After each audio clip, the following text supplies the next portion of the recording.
আগের ভিডিওতে দেখিয়েছিলাম যে মহোৎসবের তৃতীয় দিনে আমরা সকালবেলা একাদশী ছিল, সেখানে সকলে মিলে দীপ জ্বালছি। তো এখন সন্ধ্যা হয়ে গিয়েছে, মহোৎসব প্রাঙ্গণে যাব, কিন্তু এত বৃষ্টি হচ্ছে যে কেউ যেতে পারছি না। তাই বাচ্চাগুলো এই প্যান্ডেলের তলায় খেলছিল এতক্ষণ। এখন সকলে মিলে বেরিয়ে পড়েছি।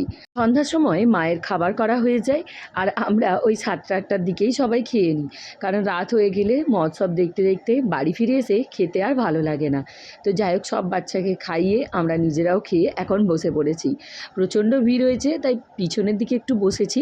কিছুক্ষণ পরে অবশ্য সামনের দিকে এগিয়ে গিয়েছিলাম। আর এটা আমাদের আগে দরজা ঘর ছিল, এখন সেটা ভেঙে গিয়েছে, তাই অন্য মাঠের জায়গার থেকে এটা একটু বেশি উঁচু। তো এখানে আজকে অনেক বছর পর আমার মাসির মেয়ে ও জামাইবাবু এসেছেন। জামাইবাবু ওখানে রিকের পাশে বসে আছে, আর আমার মাসির মেয়ে দিদি আমাদের পাশে বসে মহোৎসব দেখছে।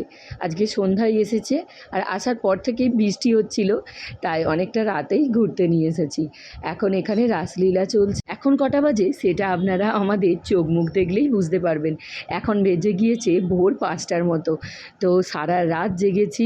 এখানে আমার দিদির দুটো মেয়ে, আমি, ক্রিস পুরো রাতই দেখেছি। মা উপরে বসেছে, মার নিচে বসতে একটু কষ্ট হয়। ও হ্যাঁ, এখানে আমার বৌদি আছে, আর বদ্দিও ভোরের বেলা এসেছে।